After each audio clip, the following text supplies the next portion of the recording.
Continuamos con la narración de la novela La Araña Negra. Estamos en el libro tercero, capítulo 9.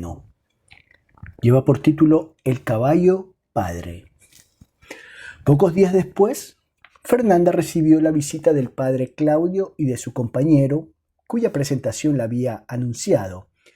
Estaba la baronesa ocupada en reñir a las sirvientas por una travesura de Ricardito, su pequeño hermanastro, que por entonces cumplía 3 años, y si detenía algunos momentos el chorro de palabras irritadas y vibrantes que salía de su boca, era para fijar sus airados ojos en el muchacho, que temeroso se había escondido en un rincón, y en su hermana Enriqueta, que era entonces una preciosa niña de 7 años y estaba en aquel momento arrodillada y con los brazos en cruz, en castigo de cierta fechoría infantil. La fea baronesa disponía en aquella casa como señora absoluta desde la muerte de su madrastra. Baselga, todavía no repuesto de tan terrible golpe e influido por la mística lectura, pasaba el día entero encerrado en su habitación o paseando por los solitarios alrededores de Madrid. Los hijos de su segundo matrimonio, que eran todo su cariño, estaban momentáneamente olvidados, y la que se aprovechaba de todo aquello era Fernanda, a quien su padre dejaba hacer, por lo mismo que rehuía hablar con ella, odiándola por conocer perfectamente su infame origen. La hija de Pepita Carrillo estaba en sus glorias con aquella desdeñosa indiferencia. Mandar para poder reñir desahogando su mal humor era su pasión favorita, y por esto se consideraba feliz teniendo bajo la tiranía de su irritable carácter a unos cuantos criados y a sus pequeños hermanastros, que eran las víctimas de ese genio atrabiliario y los que sufrían las consecuencias de sus decepciones amorosas. No por esto odiaba la baronesa a los 2 niños. Enriqueta le era casi indiferente, a pesar de que cierto disgusto le causaba su graciosa hermosura y el gran parecido que tenía con su madre. Pero Ricardito lo quería entrañablemente, tal vez porque había sido la causa de la muerte de aquella. Además, pertenecía al sexo masculino, y esto era una gran recomendación para alcanzar la simpatía de la baronesa. Al entrar los 2 jesuitas en el salón, las criadas, que aguantaban impávidas el chaparrón de injurias de su señora, bajaron la cabeza con aire de arrepentidas y salieron sin esperar la orden de aquella. Los 2 niños, contentos de que una visita viniera a librarlos de los tormentos impuestos por su hermanastra, aprovecharon la ocasión y salieron disparados, sin hacer caso de las llamadas del padre Claudio, que quería acariciarlos. La baronesa, con un movimiento instintivo y propio de su coquetería trasnochada, se arregló un poco el peinado y después, con aire regio, sentóse en un sillón cerca del sofá que ocupaban los 2 sacerdotes. Fernanda tenía esa mirada rápida y sintética propia de las personas duchas en el curioseo, y de una sola ojeada se enteró de cómo era de pies a cabeza el director espiritual que le proporcionaba el padre Claudio. No parecía mala persona aquel padre Felipe. Era más joven que su superior, pues apenas sí demostraba tener unos 35 años. A primera vista parecía feo, con su corpachón fuerte y membrudo, rematado por una cabeza enorme, morena, con el rostro algo picado de viruelas y coronado por cabello negro, áspero y algo hirsuto. 2 detalles únicamente dulcificaban un tanto aquel rostro de gigante, que con sus rasgos grandiosos y sus huellas variolosas recordaba la cabeza de Mirabeau. La boca, de labios frescos y sonrosados, que respiraba cierta voluptuosidad, enseñaba al entreabrirse una dentadura fuerte.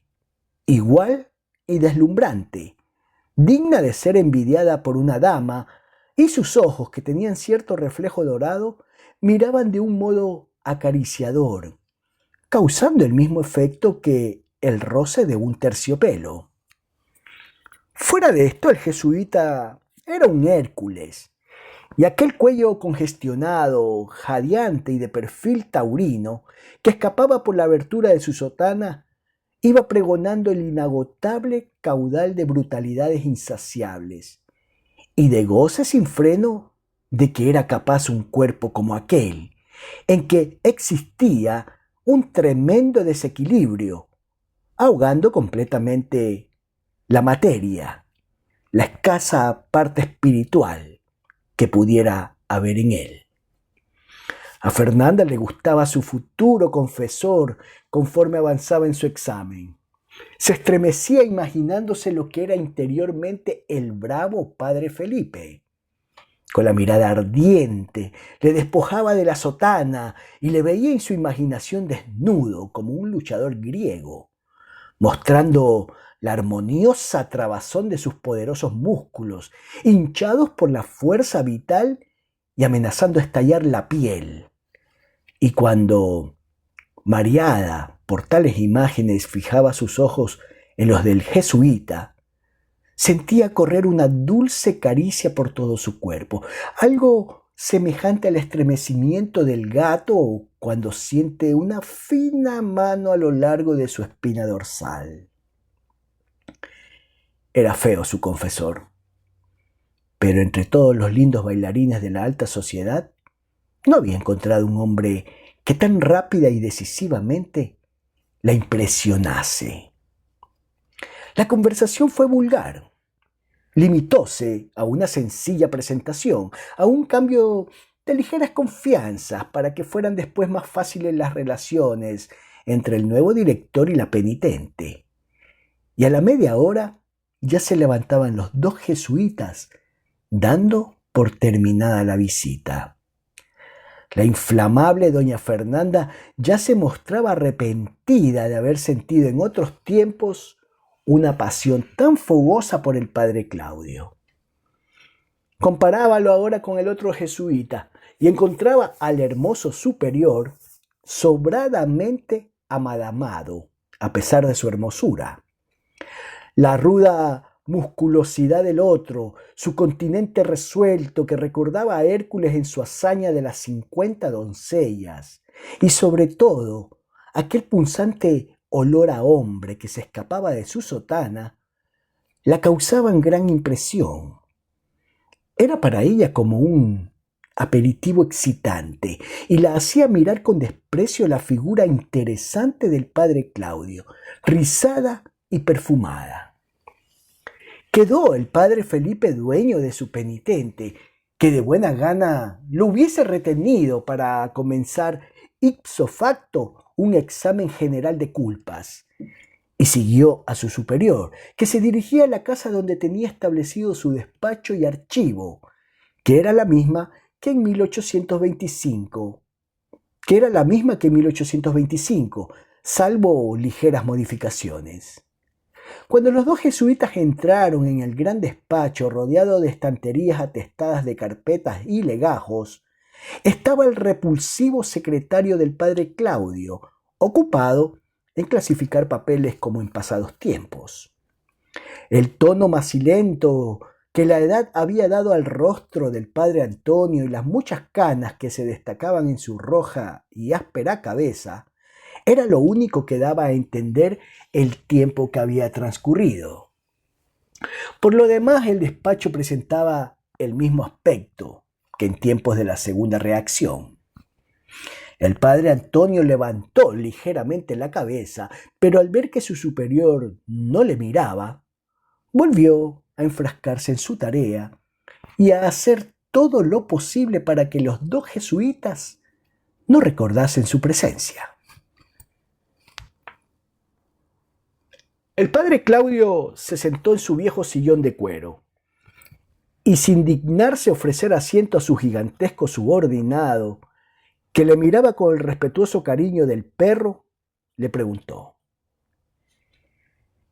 ¿Sabe usted para qué le he traído aquí en vez de ir a la casa residencia? No, reverendo padre.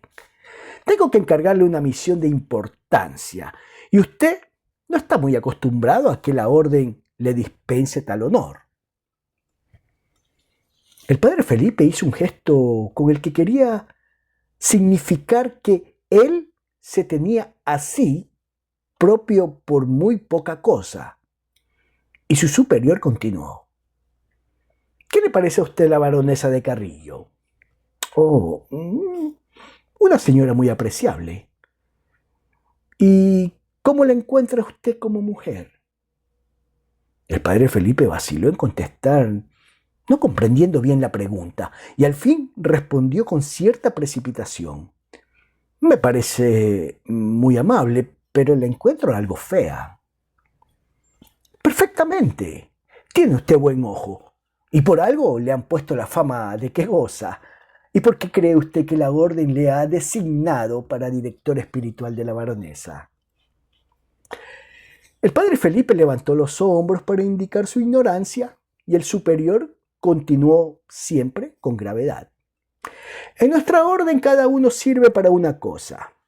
Así como tenemos grandes oradores y hombres de ciencia para deslumbrar a los imbéciles, poseemos hombres hábiles que dirigen las familias despóticamente y llevan su dinero a las arcas de nuestra orden. Y créame usted, estos valen aún más que aquellos. ¿Cuál es su habilidad, padre Felipe? El aludido quedó perplejo y al fin dijo, sonriendo estúpidamente y con sencilla modestia: Reverendo padre, yo no tengo ninguna, soy un inútil, lo confieso. En nuestra orden, querido hermano, no hay nada inútil. Vamos, le ayudaré a refrescar la memoria. ¿Por qué tuve yo que intervenir en un escándalo que surgió con la presencia de vuestra paternidad en cierto convento de monjas de Valladolid? ¿Por qué estuvo vuestra paternidad más de un mes en cama a consecuencia de cierta paliza que le administró en Sevilla un marido celoso? El gigantazo se ruborizó como un niño balbuceando. Perdone, vuestra reverencia, la carne es flaca y a mí me domina el demonio de la voluptuosidad. Sea por muchos años, pues de este modo sirve usted a la orden y todos los medios son buenos cuando se trabaja para la mayor gloria de Dios.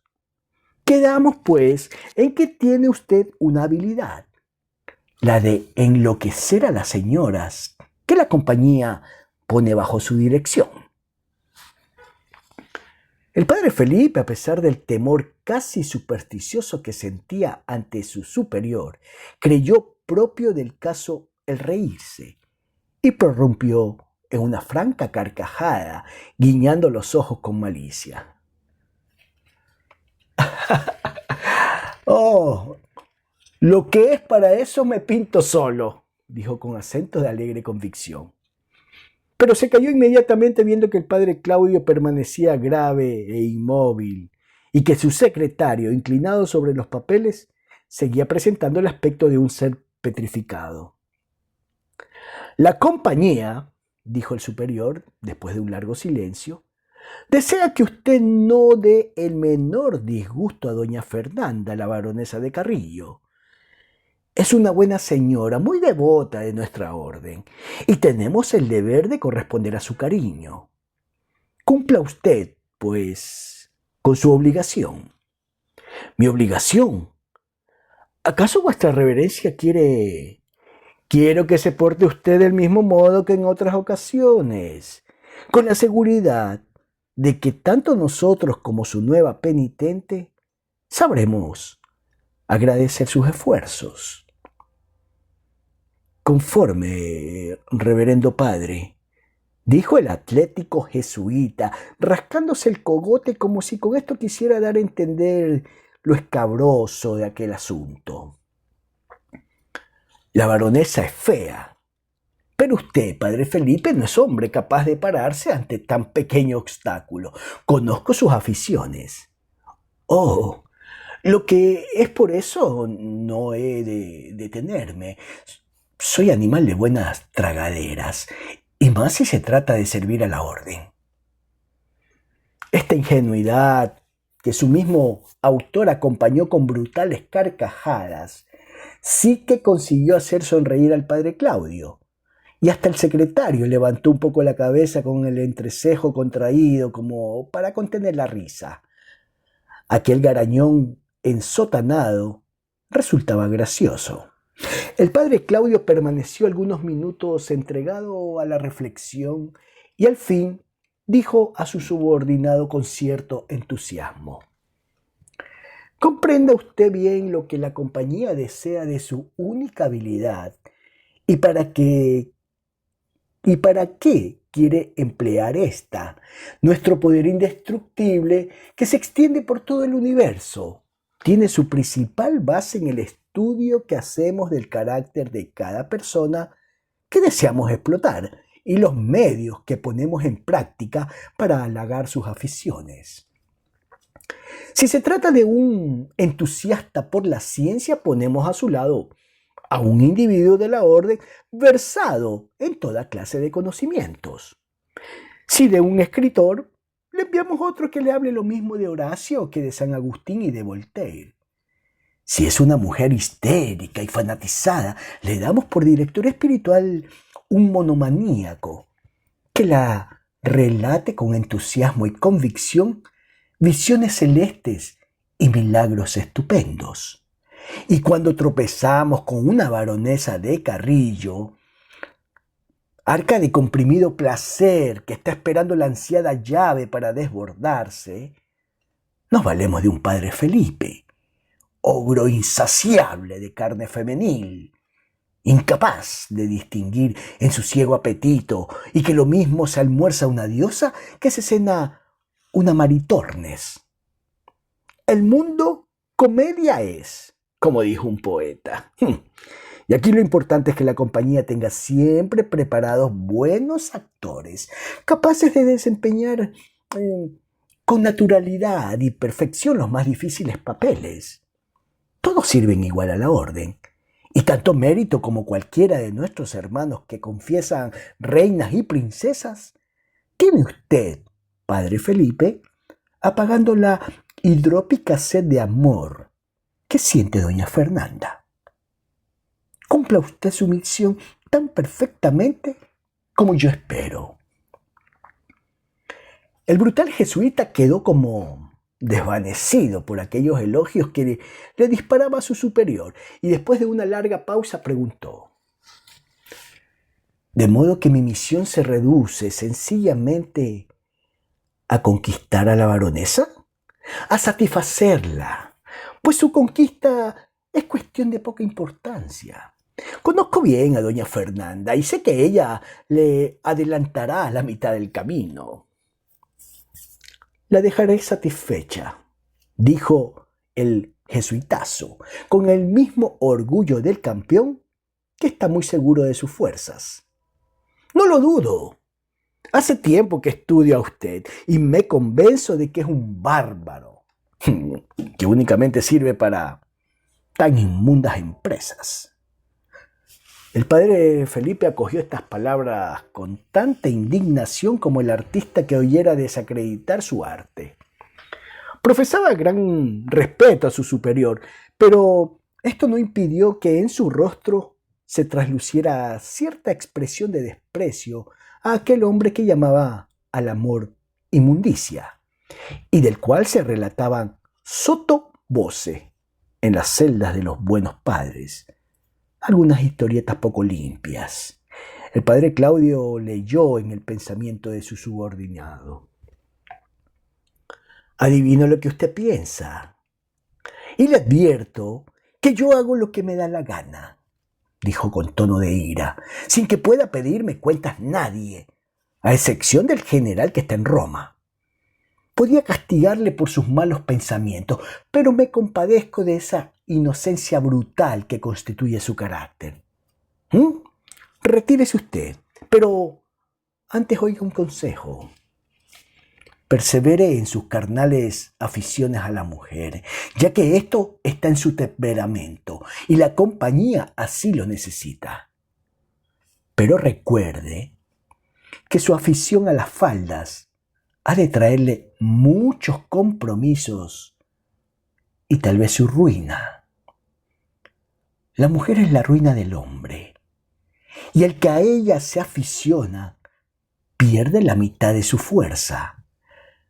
Para servir a la orden tan bien como yo la sirvo, es preciso prescindir del amor de ese ser hermoso, pero lenguaraz, caprichoso y débil, que solo nos acarrea compromisos, y valerse de los hombres aún para dar satisfacción al apremiante llamamiento de la naturaleza. El padre Claudio, después de estas palabras con las cuales pintaba su verdadero carácter, cosa bastante extraña en él, señaló la puerta a su subordinado con ademán imperioso. Y el padre Felipe salió cabizbajo y humilde. Apenas quedaron solos el vicario general de España y su secretario, éste levantó la cabeza y miró fijamente y sonriendo a su superior. El padre Antonio había adelantado mucho en su carrera. Su superior seguía protegiéndolo y mostraba tal agradecimiento a éste que, a pesar de ser ya padre profeso, de haber hecho todos los votos y de temer algún renombre en la orden por sus trabajos, lo que le autorizaba a solicitar la dirección de la compañía en una provincia o el mando de una comisión en ultramar, había pedido con las lágrimas en los ojos al bondadoso padre Claudio que le permitiese seguir a su lado, desempeñando las funciones de secretario, pues no podía alejarse sin profunda pena de aquel a quien se lo debía todo. El padre Antonio mentía como buen jesuita, fingía tanto cariño. El padre Claudio le era indiferente y aún allá, en el fondo de su voluntad, le odiaba de un modo terrible. Lo que él buscaba era no alejarse de aquel centro directivo donde iba empapándose de los misterios de la orden y donde se preparaba a dar el gran salto. Aquel despacho era para él un espeso matorral tras el que estaba emboscado para caer repentinamente sobre su víctima, que era el padre Claudio. El jesuita había soñado en ocupar un día la dirección de la orden en España y conspiraba sordamente contra su superior, que no esperaba tal infidelidad por parte de su perro de confianza. «Valiente bruto», dijo el padre Antonio a su superior, con más confianza que en pasados tiempos. «De seguro que la baronesa quedará contenta del director espiritual que le regalamos». «Esto y aún más necesita», contestó el hermoso jesuita sonriendo escépticamente. «¿Y cómo están los asuntos de aquella casa, reverendo padre?» «La baronesa manda como dueña absoluta, y de aquí que yo considere tan preciso ser dueño completo de su voluntad. Ella afecta a nuestra orden, pero esa inmunda pasión que la domina podría alejarla de nosotros. Y de aquí la presentación del padre Felipe, que la subyugará uniéndola con nuevos lazos a nuestros intereses. Esa baronesa es una bestia en el celo. Mira si será fogosa su pasión, que estaba ya muy próxima a entenderse con un perdido escritor, del que nosotros nos valemos algunas veces, pero que no está por completo a nuestra devoción.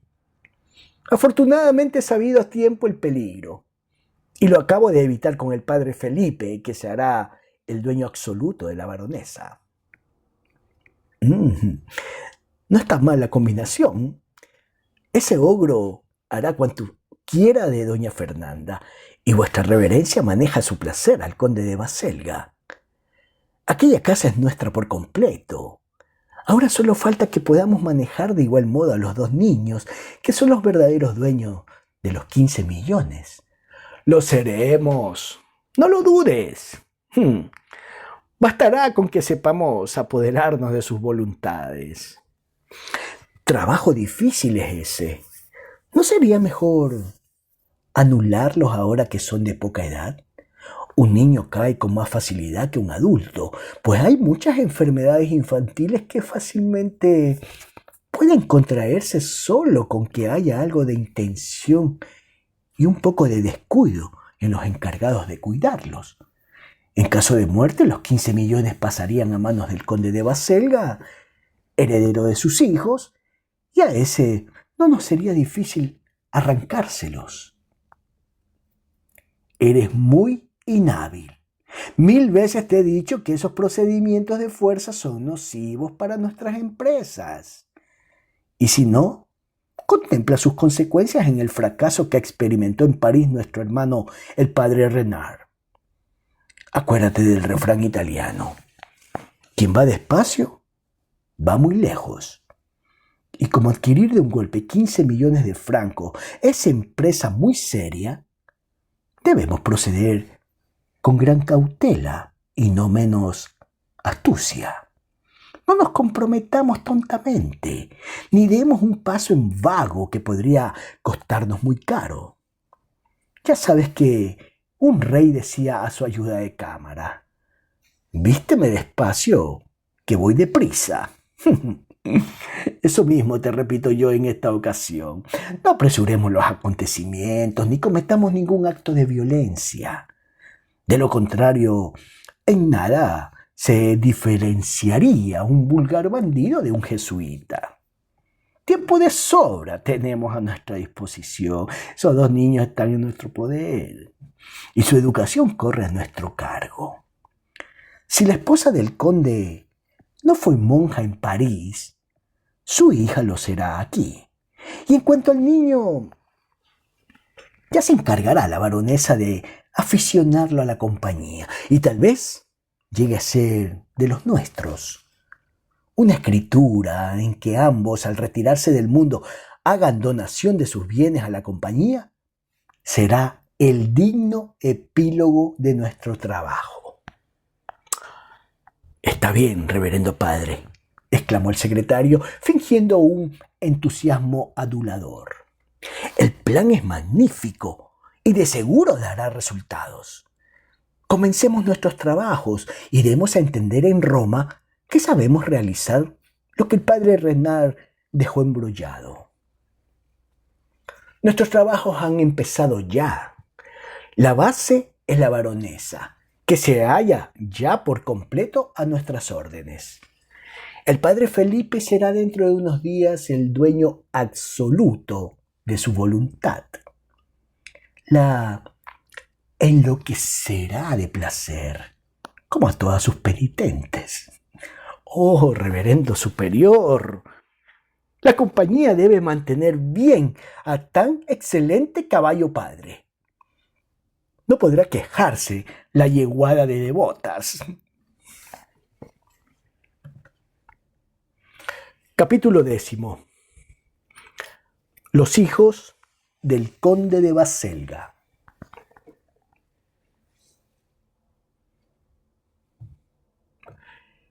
Enriqueta y Ricardo crecían bajo la autoridad implacable y ruda de doña Fernanda. Su padre era para aquellos 2 niños una especie de ser misterioso, al que solo veían en determinadas horas y cuyo semblante, siempre excesivamente grave y en algunas ocasiones fosco, les hacía temblar. Cuando aquel hombre silencioso y ceñudo tomaba en brazos a los 2 pequeños o los ponía sobre sus rodillas, ambos sentían impulsos de escapar, y las caricias eran para ellos verdaderos tormentos. A doña Fernanda la amaban más, a pesar de la rudeza con que los trataba. Su padre no les dirigía nunca una palabra dura ni intentaba el menor castigo, y en cambio su hermanastra aprovechaba la más leve ocasión para maltratarlos. Pero ésta al menos hablaba para insultar, mostrábase terriblemente expansiva y no imitaba a aquel hombre de cuya boca solo salían monosílabos, y que después de contemplar fijamente a los 2 niños, hacía esfuerzos para que no se le escapasen las lágrimas que acudían a sus ojos.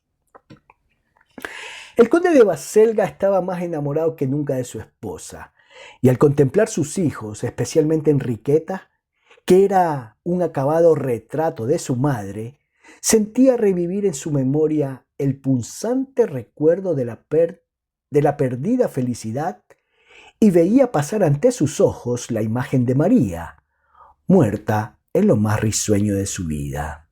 Cuando los dos niños estaban a solas con la baronesa temblaban, pensando en las violentas explosiones de su mal humor, pero no experimentaban el miedo extraño y supersticioso que sentían ante su padre.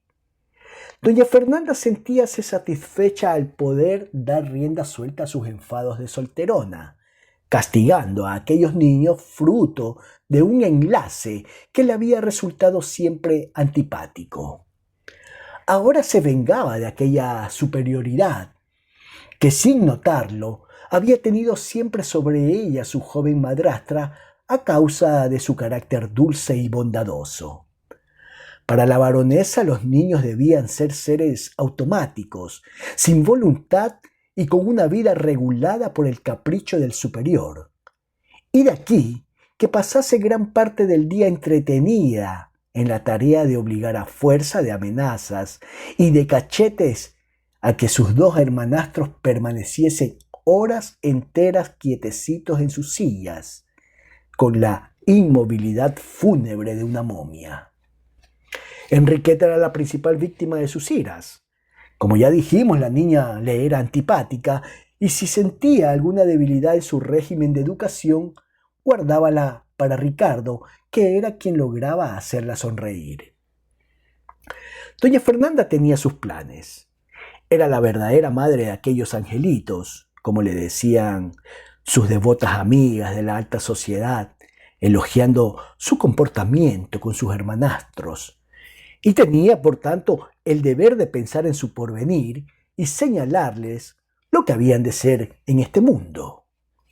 No se sabe si la idea nació espontáneamente en ella o le fue sugerida por su director espiritual, el padre Felipe, santo varón, que era su hombre de confianza y sin el cual no podía pasar un solo instante.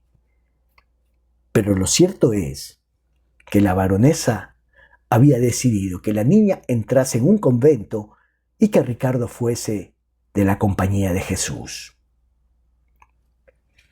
Doña Fernanda tenía para ello razones poderosísimas que exponía siempre que hablaba del asunto con sus amigas.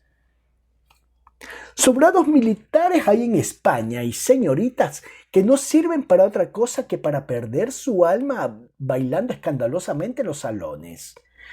Mis hermanos se dedicarán a la religión y alcanzarán el cielo, que es lo que debe buscar todo mortal. Y la baronesa estaba decidida a sostener sus decisiones con todo el peso de su autoridad. Cuando los niños fueron creciendo, su educación fue descuidada en punto a conocimientos útiles. Apenas si leían con corrección y sabían escribir su nombre, pero en cambio la niña, so pena de recibir algunos azotes, había de rezar al día media docena de rosarios y cantar con voz nasal propia de monástico coro los gozos dedicados a unos cuantos santos, mientras su hermano, vestido con casullas de muselina, fingía decir misa en capillas de cartón, alumbradas con candelillas que preparaba la baronesa con todo el cuidado propio de un buen sacristán. Aquellas diversiones que resultaban forzosas para los dos niños acababan por agradarles, a falta de otras más vivas y atractivas, y su hermanastra regocijábase con la devoción que mostraban los pequeños, presentándoselos como dos santitos al buen padre Felipe, que parecía cosido a sus faldas, según lo poco que de ella se separaba. En toda aquella casa tan grande y habitada por sirvientes de tantas clases, los niños solo encontraban una sola persona que mereciese sus simpatías, por demostrarles verdadero cariño. Era esta una antigua criada de su madre, la aragonesa Tomasa, que conforme había entrado en años, se había hecho más ruda e indomable. En aquellos dos niños veía a su señorita, cuya muerte no cesaba de llorar, y su cariño francote y ruidoso, a fuerza de ser expansivo, era todo para los muñecos, para aquellos dos chiquillos, especialmente para Enriqueta, cuyos ojos no podía mirar sin conmoverse, pues le recordaban los de aquella otra niña que 20 años antes paseaba por las calles de París o las alegres alamedas de Luxemburgo. Tomasa era en aquella casa la continua preocupación de la baronesa. Desempeñaba el cargo de ama de llaves y por tanto la jefatura de toda la servidumbre, y en cada una de las órdenes que daba tropezaba inevitablemente con la dueña que la odiaba a muerte. En el pequeño palacio del conde de Baselga ardía una continua guerra civil. La vieja criada murmuraba a todas horas contra su nueva ama, haciéndole coro la servidumbre, que odiaba a la baronesa, y ésta tenía especial empeño en contrariar a Tomasa, encontrando defectuoso todo cuanto ordenaba y buscando ocasiones para humillarla. La altivez, el odio y algo de envidia luchaban con aquella tenacidad aragonesa, aumentada por un modo franco de decir las cosas que hería cruelmente la susceptibilidad de doña Fernanda. En aquella casa surgían los conflictos entre las dos autoridades a diario, y ambas mujeres, la señora y la doméstica, cansadas ya de tremendos choques en que les faltaba muy poco para agarrarse de los pelos, acabaron por evitarse encerrándose cada una en una altiva indiferencia con respecto a la otra. Doña Fernanda intentó librarse de aquella rival de su autoridad, y para ello habló a su padre un día en que le pareció de mejor humor que de costumbre. El conde le escuchó con frialdad, y cuando terminó su capítulo de cargos contra el ama de llaves, se limitó a decirle que Tomasa era para él como de la familia, que la conocía muy bien y que no pensaba separarse nunca de ella. La baronesa se indignó tanto con esta contestación que llegó a formular la amenaza de marcharse de aquella casa si no salía de ella inmediatamente la terca aragonesa. Pero su padre no se inmutó, y con la misma frialdad de antes le dijo que podía hacer lo que gustase.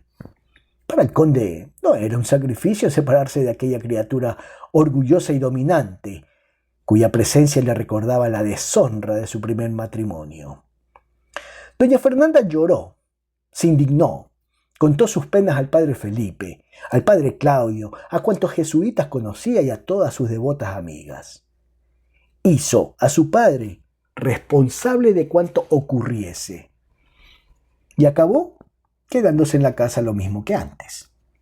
Le gustaba mucho tener una tropa de sirvientes a quien mandar y dos niños que llamaba sus hijos, a los cuales martirizaba con sus caprichos, y por esto se quedó, a más de que algo debieron de aconsejarla también sus amigos jesuitas. Las dos mujeres, temiéndose mutuamente, se respetaron más, y ya no surgieron entre ellas otras desavenencias que las ocasionadas por el cariño que Tomasa profesaba a los niños y el deseo de la baronesa de disponer de ellos en absoluto. Cada vez que doña Fernanda los castigaba, la vieja criada protestaba a su modo, lanzándole feroces miradas o murmurando amenazas, que aquella oía perfectamente. Y cuando los dos pequeños, escapando de la pesada férula de su hermanastra, iban en busca de Tomasa, la baronesa había de sostener un altercado con aquella mujer soez, como ella la llamaba, y que se metía a criticar la educación que daba a los niños. La conversación con Tomasa tenía para estos un gran encanto, pues la vieja criada les hablaba de su madre, a la que Enriqueta apenas sí recordaba, y de su abuelo don Ricardo Avellaneda, que aparecía en sus tiernas imaginaciones como un buen señor bondadoso y dulce. Además, aquella mujer no los obligaba a una inmovilidad terrible para la niñez, siempre ansiosa de movimiento, sino que les incitaba a juegos agitados y ruidosos, a los que ellos se entregaban con asombro y torpeza, como el presidiario a quien obligan a andar libre después de estar encarcelado muchos años. Los alegres cuentos que les relataba la baronesa con burda chusquedad gustaban más a los dos hermanos que las vidas de santos que les leía la baronesa, obligando su atención a fuerza de cachetes. Y tanto les gustaba estar al lado de Tomasa, que aguardaban con ansia los días en que doña Fernanda salía a sus juntas de cofradía o colectas piadosas, para correr inmediatamente al comedor o a la cocina donde encontraban a su vieja amiga.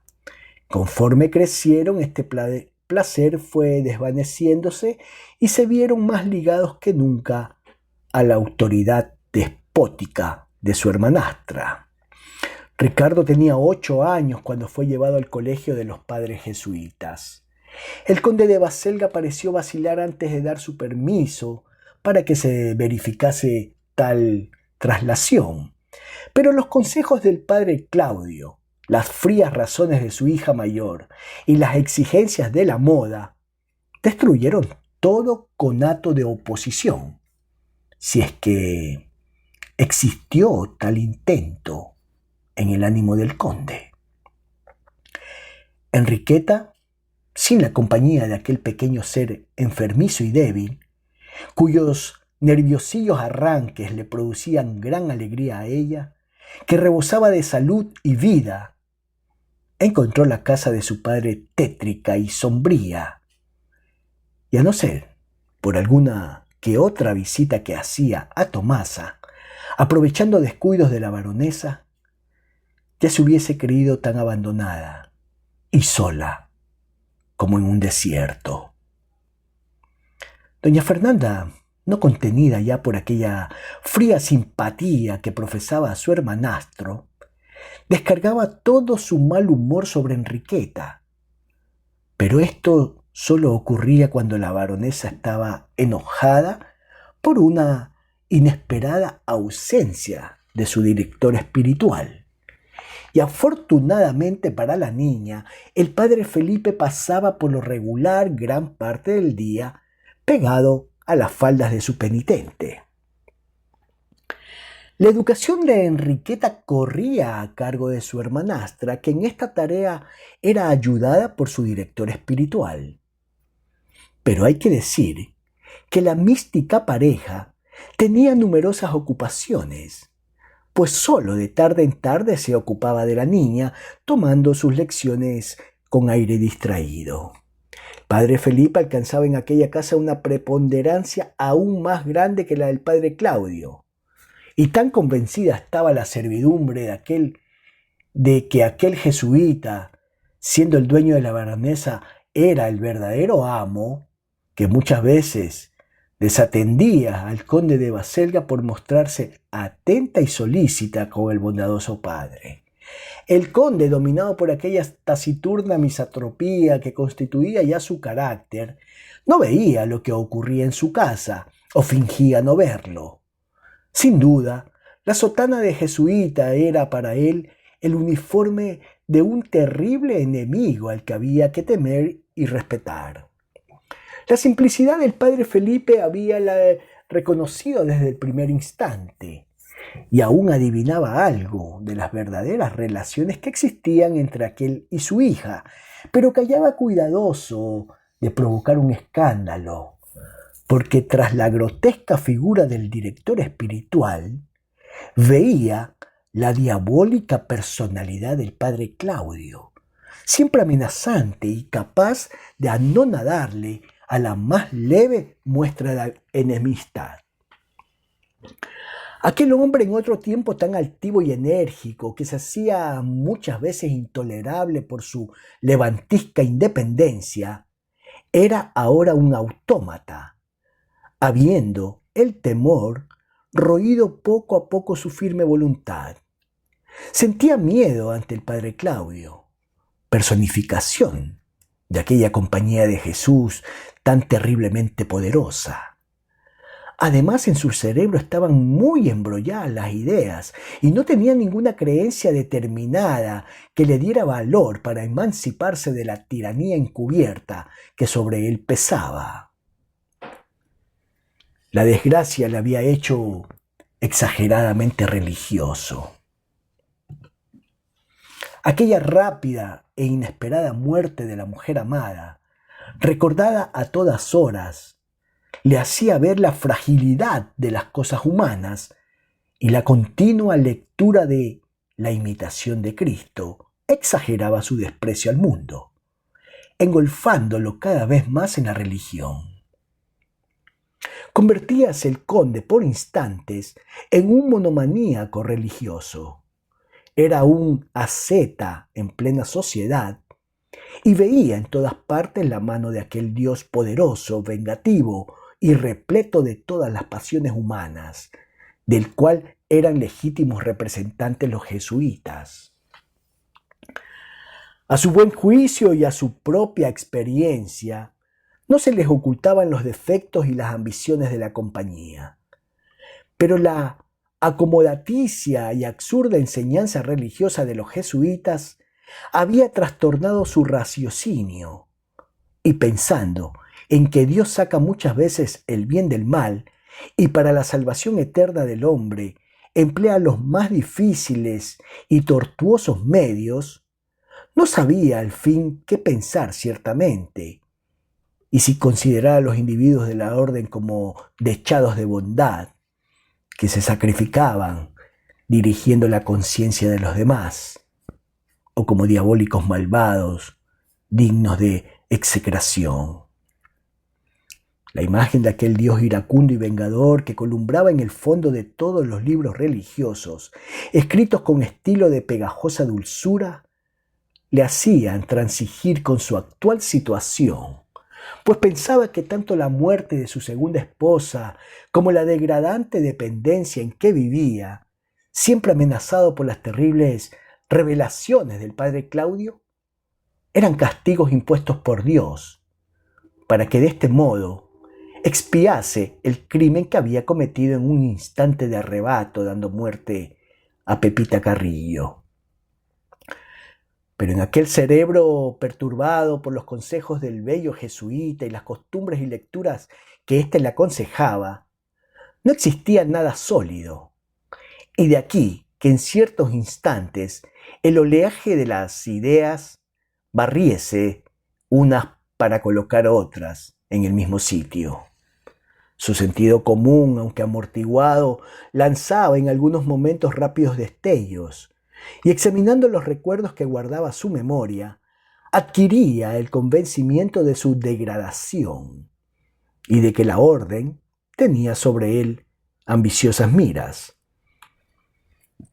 No, aquella institución que tan villanamente había conspirado en París contra la fortuna de Avellaneda no podía ser buena ni santa, a pesar de las explicaciones que daba el padre Claudio por librar a la compañía de responsabilidad.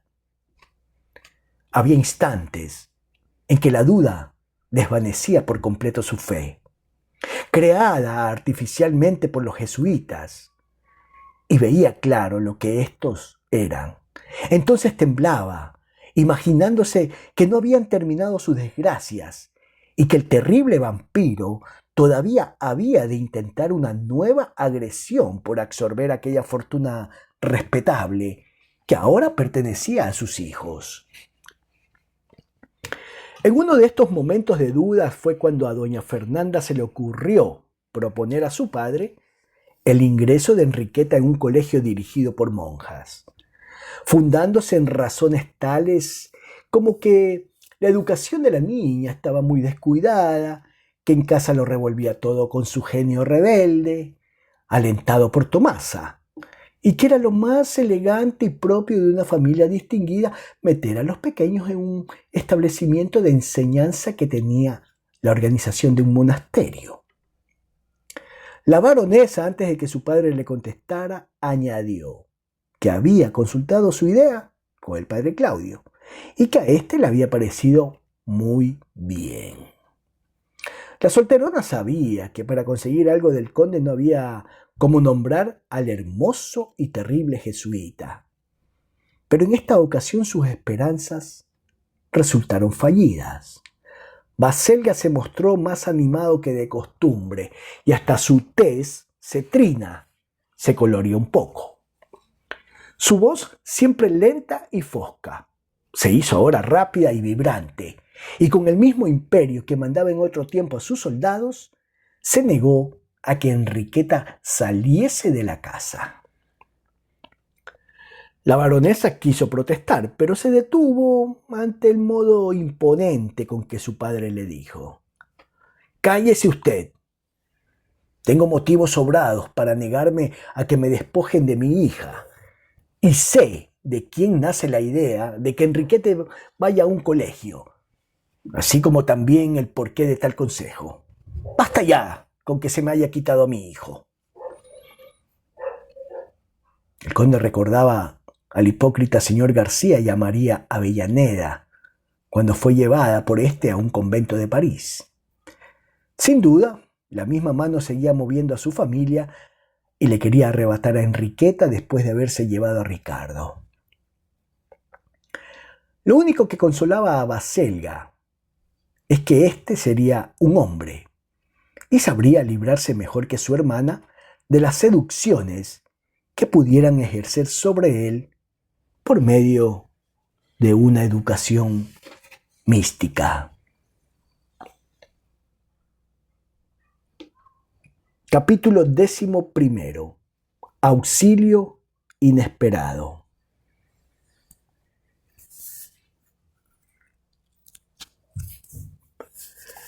Transcurrió todo el verano sin que la existencia del capitán Álvarez se viese turbada por ningún incidente notable. Hacía la vida de un oficial vulgar en tiempo de paz. Pasaba horas enteras en el café, murmuraba de sus superiores y de todo cuanto saltaba en la conversación sin fijarse bien en lo que decía.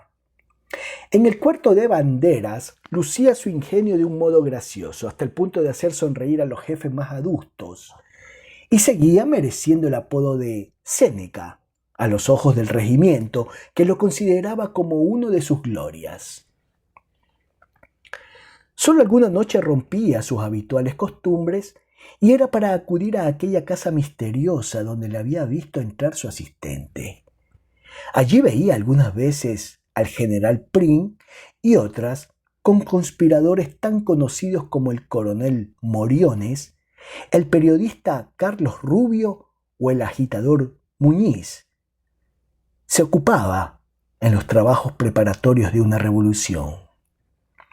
Haciendo esta vida le sorprendió el otoño. El tiempo que, según Voltaire, es el gran consolador, había desvanecido algo en el ánimo del capitán, aquel recuerdo amoroso que tanto le dominaba algunos meses antes.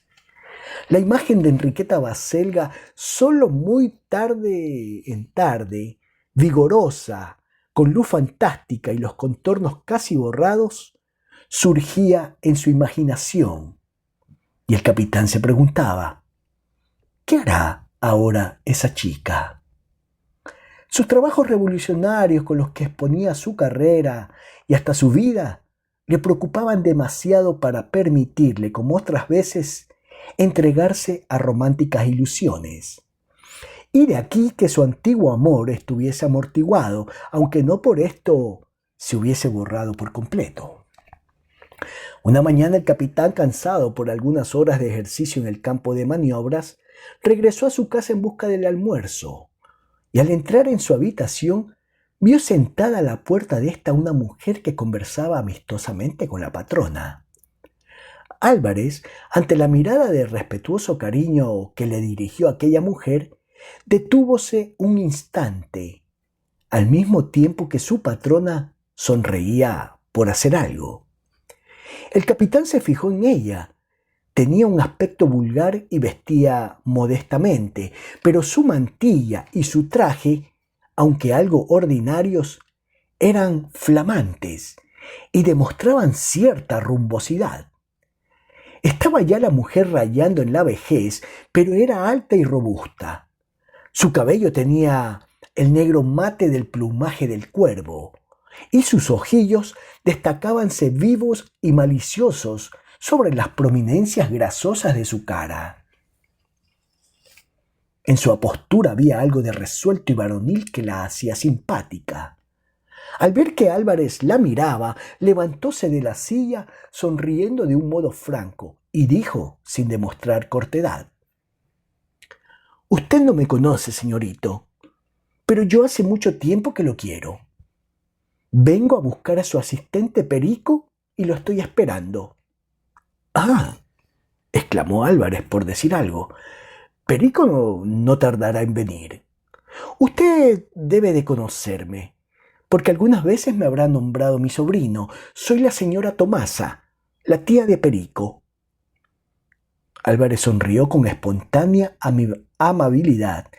Efectivamente, conocía de nombre a aquella buena mujer, a aquella aragonesa todo corazón que se desvivía por su sobrino, cuidando de llenarle el bolsillo y que algunas veces le había enviado regalos a él mismo, agradecida por lo bien que trataba a su asistente. Al capitán le resultaba muy simpática la tía de Perico, y además encontraba en su apostura marcial y resuelta ciertas reminiscencias de su madre, aquella heroica navarra que pasó la luna de miel entre los peligros de la guerra carlista, sin llegar a saber con certeza lo que era el miedo. «Entre usted a mi cuarto. Ahí está usted mal. Dentro esperará a su sobrino». Cuando Tomasa tomó asiento en la habitación del capitán, rompió a hablar inmediatamente, pues no era mujer que pudiera permanecer callada. Se enteró minuciosamente de si el chico cumplía sus obligaciones y de si daba algún pesar a su amo, y ensalzó con pintorescas comparaciones el inmenso cariño que el asistente profesaba a su señorito.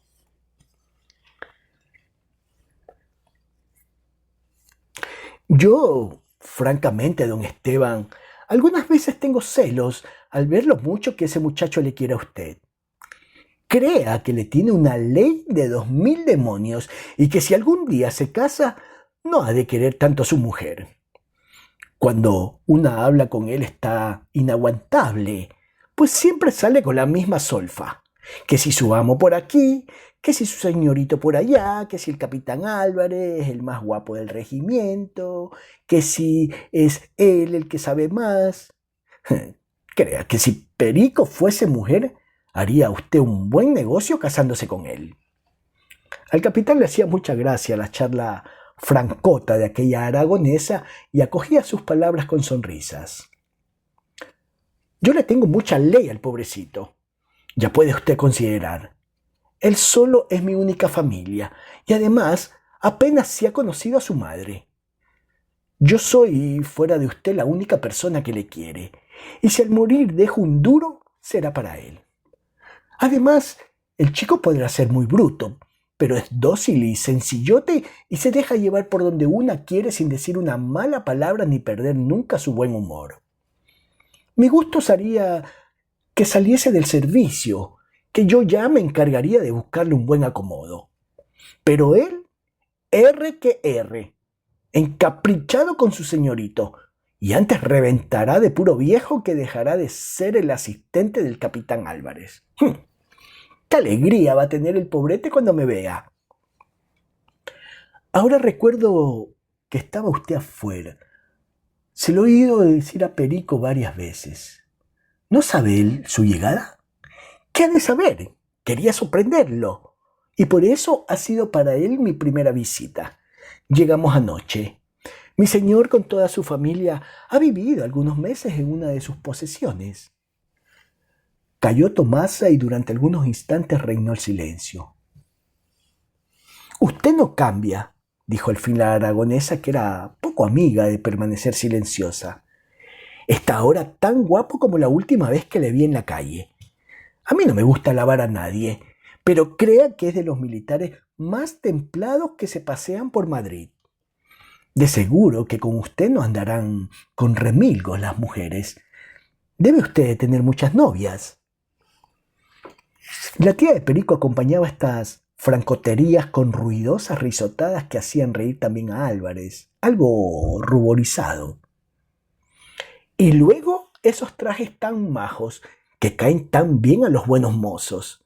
Mire usted, yo siempre he tenido ley a los soldados y los he mirado bien en mis tiempos, porque aunque ahora sea un vejestorio capaz de meter miedo al más valiente, no por esto he dejado de tener mis 20 y llamar la atención como cualquier prójima.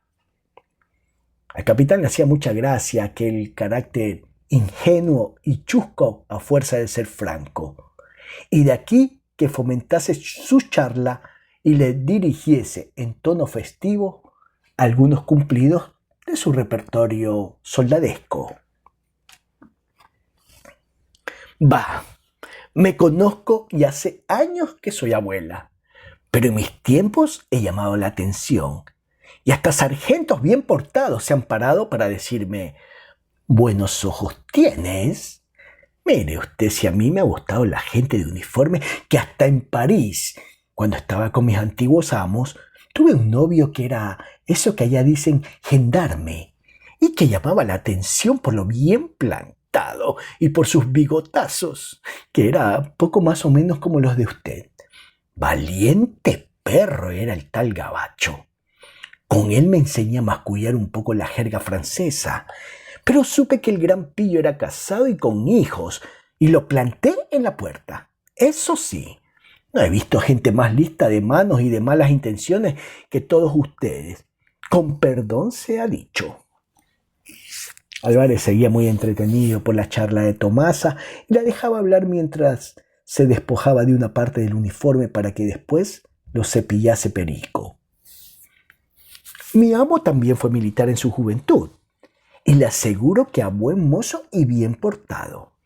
Pocos le ganarían en su época. ¿En qué casa sirve usted?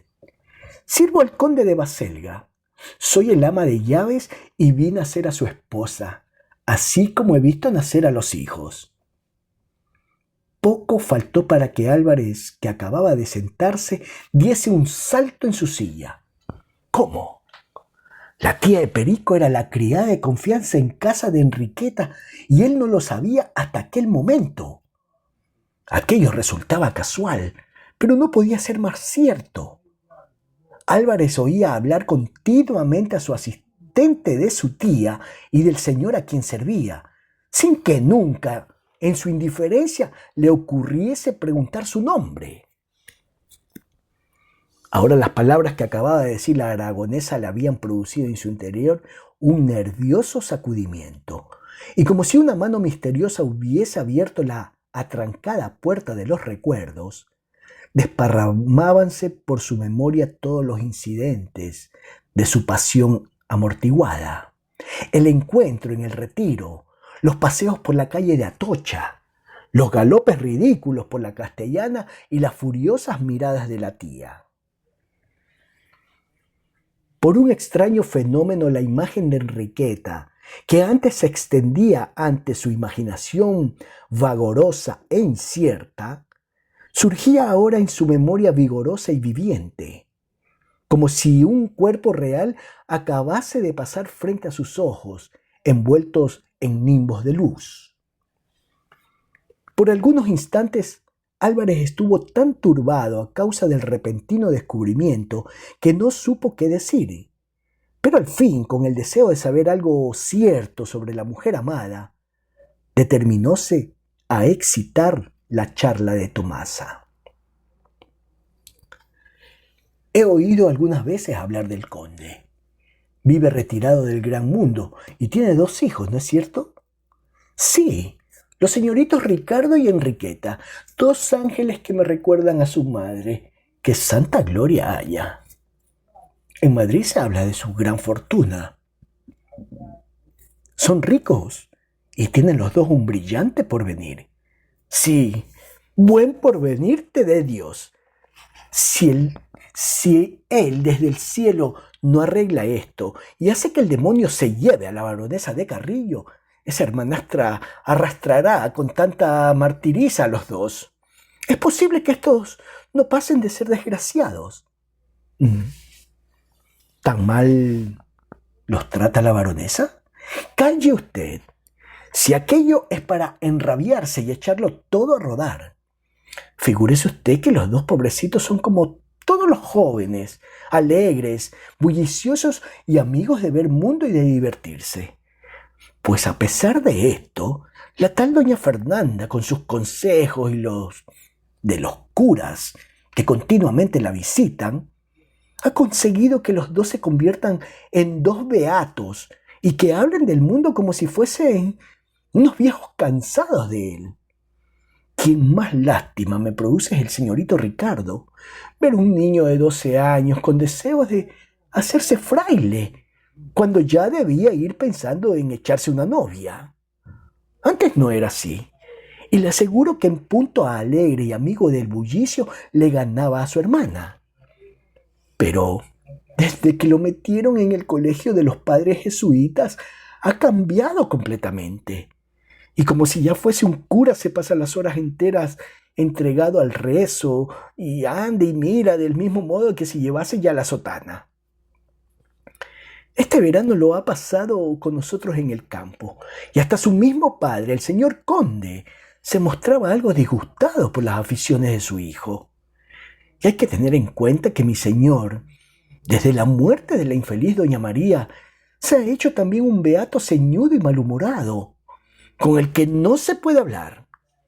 En fin, aquella casa es un convento, y si no fuese por la ley que le tengo al conde y a los niños, hace tiempo que no estaría allí, pues yo soy enemiga de las beaterías, tanto más cuanto que sé por experiencia lo que son los jesuitas.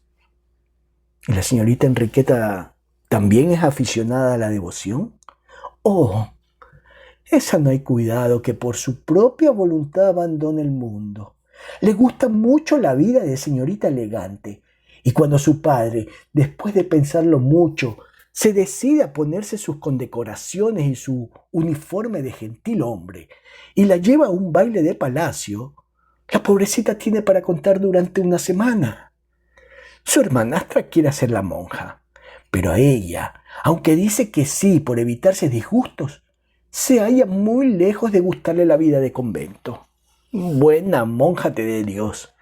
Ella sí quería ser monja, pero sería, como dicen en mi tierra, monja de Santa Clara, de las que duermen con 4 zapatos bajo la cama. Y Tomasa celebraba sus propias agudezas con ruidosas risotadas. El capitán estaba impaciente por hacer hablar a la aragonesa antes de que llegase su asistente, así es que continuó preguntando. A mí me han dicho que es muy hermosa la señorita Enriqueta. En eso no le han engañado. Y crea usted que en Madrid hay muy pocas jóvenes que le pueden disputar la fama de hermosa. Es el vivo retrato de su madre, y aún me atrevería a decir que es más guapa que esta, pues tiene en su porte mucho del señor conde, que aunque viejo es todavía un real mozo. Es extraño que con tales condiciones no haya sido requerida de amores por ningún hombre. La pobrecita vive tan pegada a las faldas de su hermanastra, y de tal modo la vigila esta, que no es fácil que pueda tener amoríos con nadie. Y a ella, ¿por qué negarlo? Le gustan los hombres como a cualquier mujer, y no le haría ascos a un novio. En las fiestas a que la lleva su padre, siempre encuentra algún mocosuelo tísico de la aristocracia que le hace carantoñas. Pero la niña es tan dócil y tiene tal miedo a su padre y a la baronesa, que responde ariscamente a todos los floreos que la dirigen, lo que no impide que después venga a contarme todo lo sucedido, con ese aire satisfecho de las jovencitas cuando se ven atendidas y obsequiadas. ¿Es posible que ella no haya encontrado entre esos ridículos polluelos de la aristocracia un hombre que le guste? Así es. El que la produjo alguna impresión fue un militarete que este invierno pasado la hizo el amor. ¡Diablo de hombre! ¡Qué tenaz y qué pesado era! El capitán Álvarez quedó frío al oír estas palabras y hasta pensó que Tomasa lo sabía todo y con aquel aire inocente se estaba burlando de él. A pesar de esto, no tardó en reponerse y con afectada indiferencia exclamó: «Ah, con que era muy pesado el tal pretendiente. ¿Y le vio usted? No llegué a conocerle, a pesar de que tenía ganas de ello, pero el tal galanteador produjo en la casa un zipizape de 1000 diablos. La baronesa, cada vez que veía al militar paseando por la acera de enfrente, poníase como una furia y reñía a la señorita, llegando algunas veces a querer golpearla, como si la pobre tuviese la culpa de ser tan hermosa, y que los hombres se enamoraran de ella inmediatamente». El conde al principio tomó la cosa con indiferencia y hasta llegó a reírse al ver la rabia que producía en la baronesa la terquedad de aquel importuno. Pero un día en que salió a caballo con su hija, volvió a casa como loco y echándolo todo a rodar. También a él le enfurecía el militarete, que a lo que parece les había seguido a caballo cometiendo 1000 imprudencias que llamaron la atención de los paseantes. El conde hablaba de dar unos cuantos latigazos a aquel cargante, diciendo que se había detenido por temor a un escándalo. Y tan preocupado estaba por el suceso que al día siguiente nos dio a toda la servidumbre las órdenes oportunas para hacer los preparativos de viaje. En una de sus posesiones hemos estado desde entonces, y vea usted cómo las imprudencias de un pretendiente pesado han obligado a toda la familia a permanecer mucho tiempo lejos de Madrid. «¿Y la señorita Enriqueta?», dijo el capitán después de reflexionar un rato sobre los resultados que había producido su conducta. «¿Qué piensa ella de aquel adorado? ¿Nunca ha dado a conocer a usted su opinión?». «Es tan callada la señorita y tan tímida y retraída que todo ese daño le ha hecho la educación que le da su hermanastra. Es muy difícil adivinar lo que piensa, pero yo tengo buen ojo. Y si he de decir lo que creo, aquel militar no le parecía mal. Ella no me ha hablado nunca de él como de los otros mozuelos que le hacían el amor en los salones, pero muchas veces la he visto pensativa. Y como esto fue desde que el tal militar le rondó la calle, creo que en él, y solo en él, pensaba cuando se mostraba tan distraída. Solo un día habló de él, y fue en la capilla de la casa solariega del conde, donde hemos pasado tanto tiempo. Mirando un cuadro de San Miguel, volvióse a mí y me dijo que tenía cierto parecido con el guapo militar que tan tenazmente la perseguía. «¿Parecido a San Miguel?», dijo Álvarez con extrañeza. «No sé si será así, aunque aquel santo era rubio y barbilampiño, y el amoroso militar, según mis informes, llevaba bigote como usted. Pero esto me prueba más aún que la señorita siente interés por el tal sujeto, pues es una verdad aquello de es propio de enamorados ver su amor en todas partes». Esto convenció al capitán, quien, dejándose llevar de un risueño optimismo, creyó ya que Enriqueta le amaba. Tan absoluta fue su confianza que se sintió tentado de revelar toda la verdad a la tía de su asistente. Aquella mujer le servía de mucho para sus planes amorosos, pues contando con su cooperación podía llegar hasta la mujer amada. Además, el carácter franco y sencillo de Tomasa dábale confianza y comprendía que por el cariño que profesaba Enriqueta y el odio que sentía contra la baronesa, era capaz de ponerse a sus órdenes, aunque esto le hiciera correr el peligro de ser despedida de una casa que consideraba ya como su propio hogar. Álvarez sintió impulsos de espontanearse y dar a entender a Tomasa que él era el militar en cuestión, pidiéndole su auxilio como intermediaria en sus amores. Iba a hablar el capitán, iba a decir: ese militar era yo, cuando con ademán respetuoso entró el asistente en la habitación y apenas lo vio su tía se arrojó en sus brazos. Álvarez cayó, dejando para más adelante la conquista de aquella intermediaria.